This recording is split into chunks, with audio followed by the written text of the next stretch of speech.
শৰ্মা ডাঙৰীয়া বিজেপি দলত যোগদান কৰিছিল, তেতিয়া সিদ্ধাৰ্থ ভট্টাচাৰ্যক ভৰি চুইছিল। আপোনাকাৰী সিদ্ধাৰ্থ ভট্টাচাৰ্য দেৱৰ ভৰি চুইছিল, কিন্তু এবাৰ যেতিয়া বিজেপি দলত সোমাই গ'ল, এই একে সিদ্ধাৰ্থ ভট্টাচাৰ্যক লৈ মাৰি এতিয়া বিজেপি দলৰ ভিতৰত নোহোৱা কৰি পেলাই কৰিছে। চোর ডাকাতের শাসনে আইন শৃঙ্খলা নিয়ে উদ্বেগ, শান্তিতে নেই আসামবাসী। বরাক সফরে হিমন্ত সরকারকে তীব্র ভাষায় আক্রমণ প্রদেশ কংগ্রেস সভাপতির। মুখ্যমন্ত্রী দায়িত্ব নেওয়ার পর থেকে উন্নয়নের বরাক নয়, অনিয়মের বরাক তৈরি হয়েছে বলে অভিযোগ গৌরব গগৈ।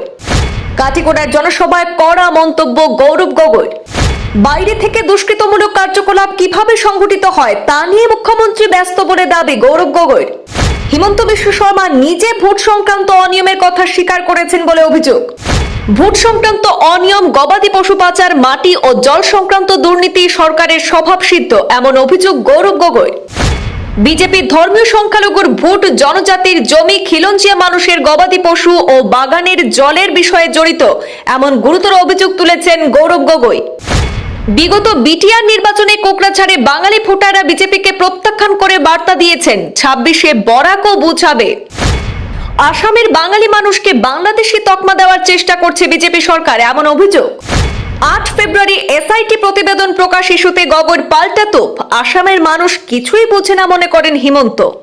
হিমন্ত বিশ্ব শর্মার পরিবারের সম্পত্তির হিসাব তুলে ধরতে শীঘ্রই একটি ওয়েবসাইট খোলা হবে, জানালেন গৌরব গগৈ। কংগ্রেস ক্ষমতায় এলে অবৈধভাবে দখল করা জমি উদ্ধার করে গরিবদের মধ্যে বিতরণ করা হবে, এমন ঘোষণা করলেন গৌরব গগৈ। আসামের রাজনীতিতে সবচেয়ে বিতর্কিত এবং চাপে থাকা ব্যক্তিদের একজন হিমন্ত, গৌরব গগৈর মন্তব্য। বিজেপি সরকারের পতন ঘটলে মুখ্যমন্ত্রী দল বদল করতে পারেন বলেও দাবি। উজান আসাম থেকে কংগ্রেসের জোয়ার শুরু হবে, আর নিম্ন আসাম সরকার গঠনে গুরুত্বপূর্ণ ভূমিকা নেবে বলে দাবি গৌরব গগৈ। 26-এ ক্ষমতায় ফেরার ব্যাপারে 100% আশাবাদী গৌরব গগৈ।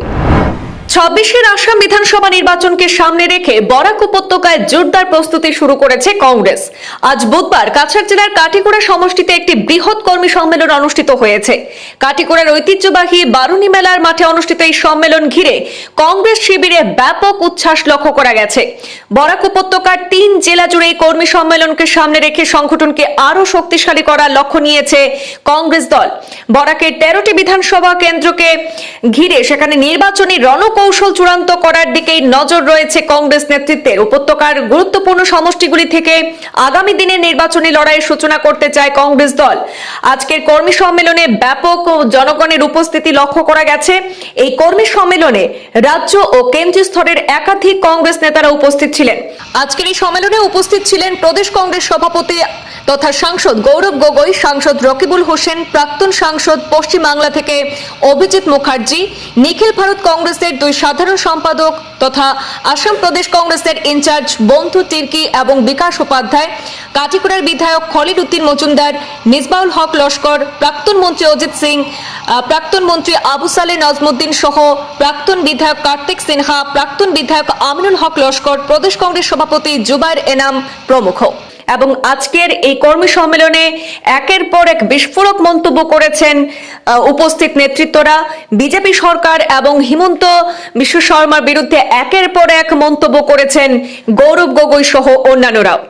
বরাক ভিতৰত যিদৰে উন্নয়নৰ এটা প্ৰচেষ্টা প্ৰায়ত তৰুণ গগৈদেৱে আৰম্ভ কৰিছিল, এই উন্নয়নৰ বৰাকৰ পৰা এতিয়া সিন্ডিকেটৰ বৰাক হিমন্ত বিশ্ব শৰ্মা ডাঙৰীয়া চৰকাৰ দিনত হৈছে, য'ত তেওঁলোকে বৰাকৰ বিভিন্ন বিষয়ৰ ভিতৰত মাত্ৰ এটাহে বিষয়ৰ ওপৰত জোৰ দিয়ে, এয়া হ'ল যে বাহিৰৰ পৰা চুপাৰী কেনেদৰে অবৈধভাৱে সোমাব পাৰে। বৰাকৰ আমাৰ ইয়াত কালাইন ব্লকতে হওক, ধলাইতে হওক, আজি আমাৰ চিকিৎসা কিমান সমস্যা, মানুহবোৰ দূৰত একদম চিহ্নলৈকে যাব লাগে। বাগানৰ ভিতৰত যে খোৱা পানী নাই, এইখিনি সমস্যাৰ ওপৰত এইখন চৰকাৰে কাম কৰা নাই। এইখন চৰকাৰে আজি দুখৰ কথা যে হিমন্ত বিশ্ব শৰ্মা ডাঙৰীয়া অসমৰ ইতিহাসত এনেকুৱা এজন অভদ্ৰ মুখ্যমন্ত্ৰী, যিজনে নিজে কৈছে যে মই ভোট চুৰি কৰিবলৈ বিচাৰোঁ। তেওঁ ধৰ্মীয় সংখ্যালঘু মানুহৰ ভোট চুৰি কৰিবলৈ বিচাৰে, কিন্তু মাত্ৰ ধৰ্মীয় সংখ্যালঘু মানুহক তেওঁ অন্যায় কৰা নাই। তেওঁ ধৰ্মীয় সংখ্যালঘু মানুহৰ ভোট চুৰি কৰে, তেওঁ উজনি অসমত হিন্দু মানুহৰ গৰু চুৰি কৰে, তেওঁ কাৰ্বি আংলঙত কোকৰাঝাৰৰ জনজাতি মানুহসকলৰ মাটি চুৰি কৰে, তেওঁ বাগানৰ ভিতৰত শ্ৰমিকসকলৰ পানী চুৰি কৰে, তেওঁ বঙালী মানুহৰ স্বাভিমান আৰু নাগৰিকতা চুৰি কৰি তেওঁলোকক বাংলাদেশী সজাই দিবলৈ বিচাৰে। সেইকাৰণে এনেধৰণৰ চোৰ আৰু ডকাইতৰ দলক এতিয়া অসমৰ ৰাইজে সহ্য নকৰে। যেনেদৰে এটা খেল থাকে চোৰ পুলিচ, এইবাৰ চোৰটো জানে যে বিজেপি দলৰ ভিতৰত চোৰ আৰু ডকাইত সোমাই আছে আৰু এবাৰ পুলিচৰ ভূমিকা গ্ৰহণ কৰিব অসমৰ জনসাধাৰণে আৰু তেওঁলোকক সহায় কৰিব কংগ্ৰেছ দল। যদি অসমৰ জনসাধাৰণ আমাৰ পুলিচ, তেওঁ কংগ্ৰেছ দল তেওঁলোকৰ হ'ব OC, আৰু OC হিচাপে আমি এই প্ৰত্যেকগৰাকী চোৰ আৰু ডকাইতক অসমৰ আমাৰ ৰাজনৈতিক মঞ্চৰ পৰা আমি বিদায় দিওঁ। নিৰ্দেশ দিছিলে যে মিয়াসকলৰ নাম কাটিব লাগে, মিয়াসকল যিমান অশান্তিত থাকিব তেওঁ ফূৰ্তিত থাকিব, এই সন্দৰ্ভত আপোনাৰ কি প্ৰতিক্ৰিয়া? মই কৈছোঁ তেওঁ চোৰ আৰু ডকাইতৰ দল। তেওঁ হিন্দু মানুহৰ গৰু চুৰি কৰিছেনে নাই কৰা? তেওঁ বড়ো ৰাভা কাৰ্বিসকলৰ মাটি চুৰি কৰিছেনে নাই কৰা? কৰিছে। তেওঁ বঙালী মানুহৰ মাটি চুৰি কৰিছেনে নাই কৰা? বঙালী মানুহ তেওঁ মাটি দিয়া নাই।